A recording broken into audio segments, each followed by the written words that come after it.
Welcome back, folks, to another episode of Firewood Doctor.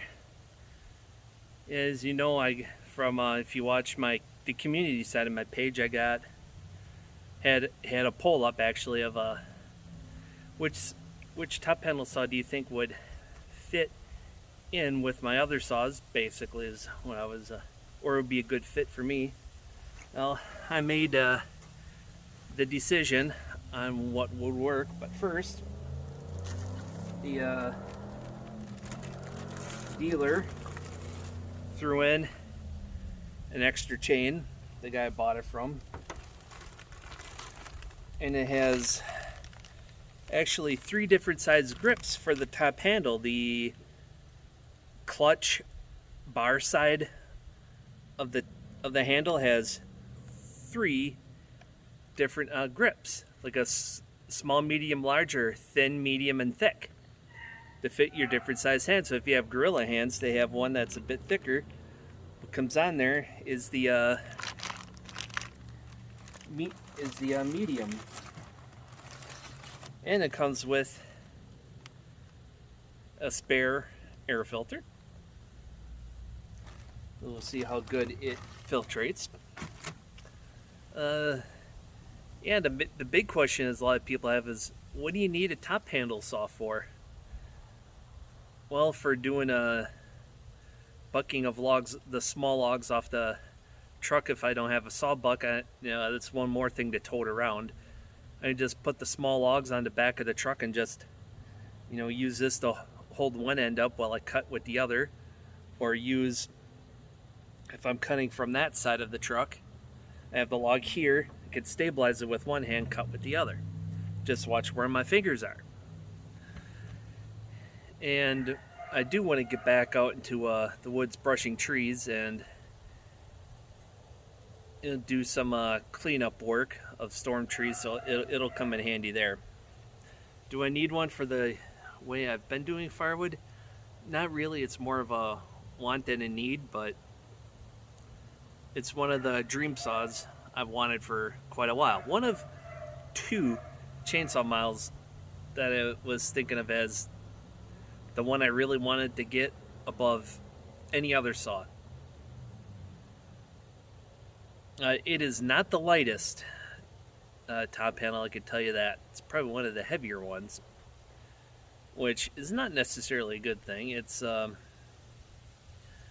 couple of a pound or 2 heavier than the saw that died. And this one's got the lightweight materials, the old one doesn't. And I didn't want to mess with carb tuning. Yeah, it's just a personal thing. I don't want to mess with carb tuning to make it run perfect, even though that it is not a big deal to especially the old school chainsaw operators. They like being able to adjust it, but the good ones, the ones that I know of, can also appreciate traffic going by. They can't see me. I mean, you can't see them. They can see me, obviously, but anyway, yeah, I just like the automatic tuning, so that left basically 2 saw models. If you include battery power, a whole bunch more. But what I ended up getting was the T540XP Mark II. It feels, let's see, do the weight. It feels almost as heavy as the 550, but it's the balance that makes it feel different. If I pick it up here, it feels light. Let's see, pick it up this way. Yeah, I could tell there's a 3 pounds or so difference. It's probably more like 4 pounds. Depending on how you carry these saws, I got the 550 out for size comparison. You're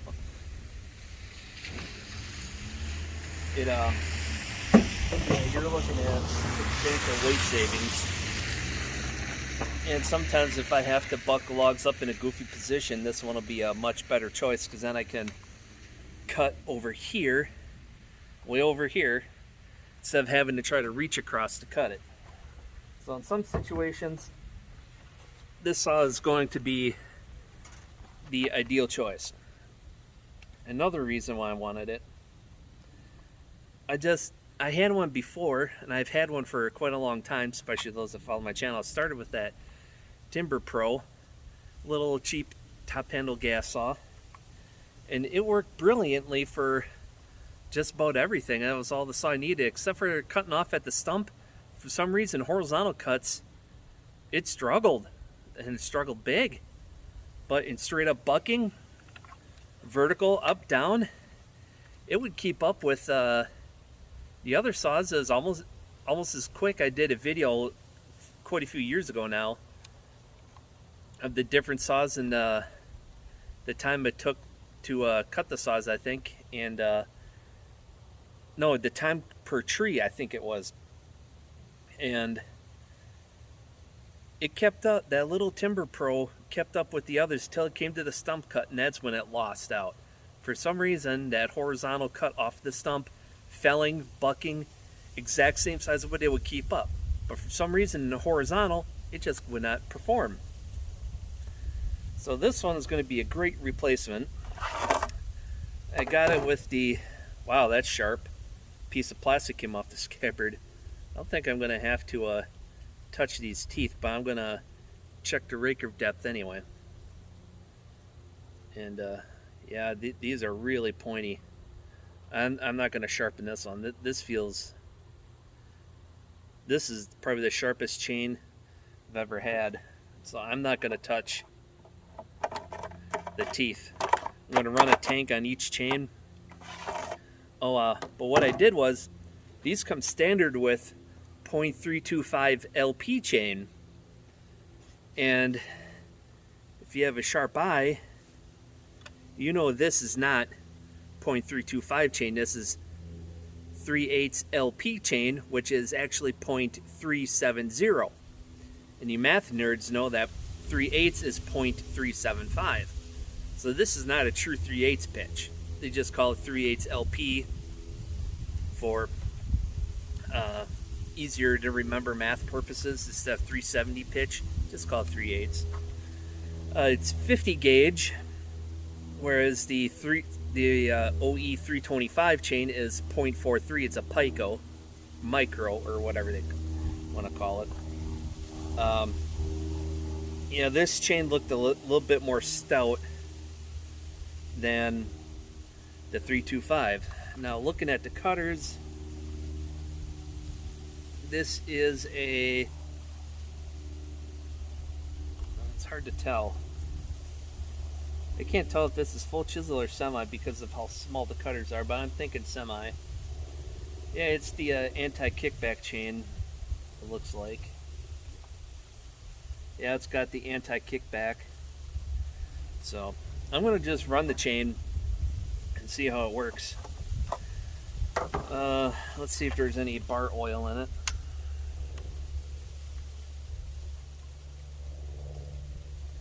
Yeah, there's some. So let's see how hard it is to start. This is the first time I've ever started this saw. I should have ran it at the dealer. Okay, it's got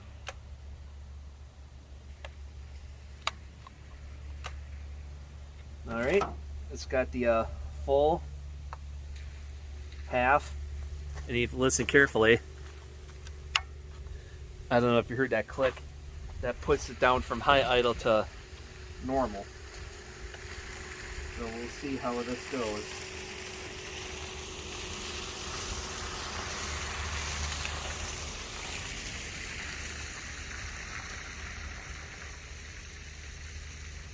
Gotta get the fuel up in here.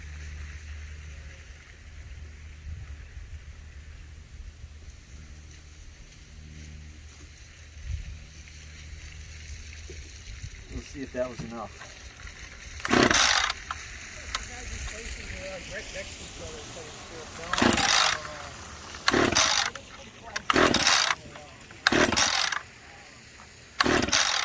Maybe prime it more. There we go. Now I got fuel in there.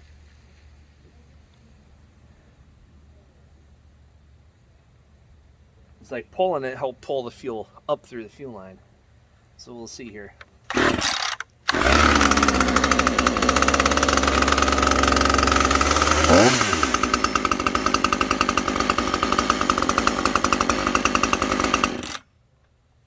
It's got a clever switch. Just slide to off, let go. Now let's see if it pops right away.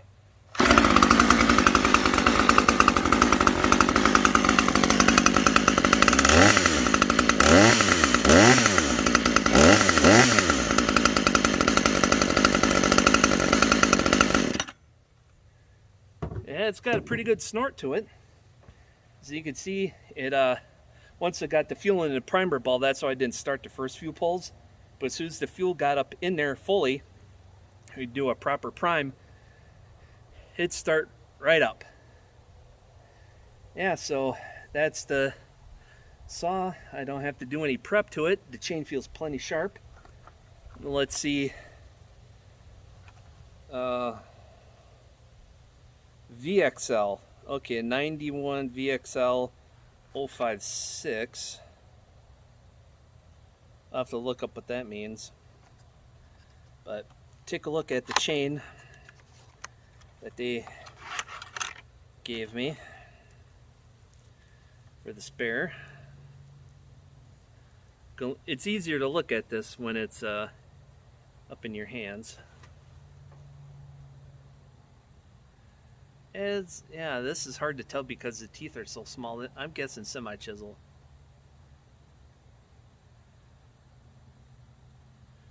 This one does not appear to be safety chain, whereas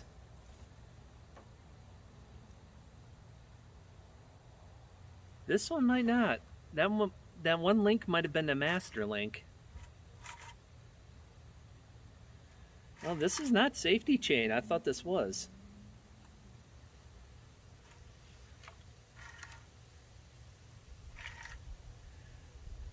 Now, I gotta find the link that had that oddball tooth.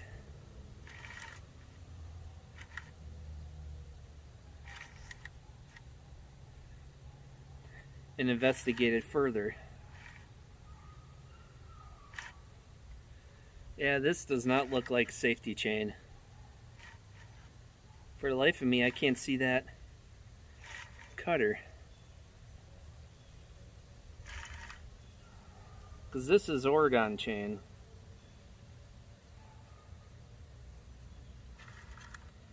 Yeah, this is not safety chain like I thought it was, so. Yeah, the grip feels alright for my hand. I can wrap the fingers all the way around. It starts easy enough.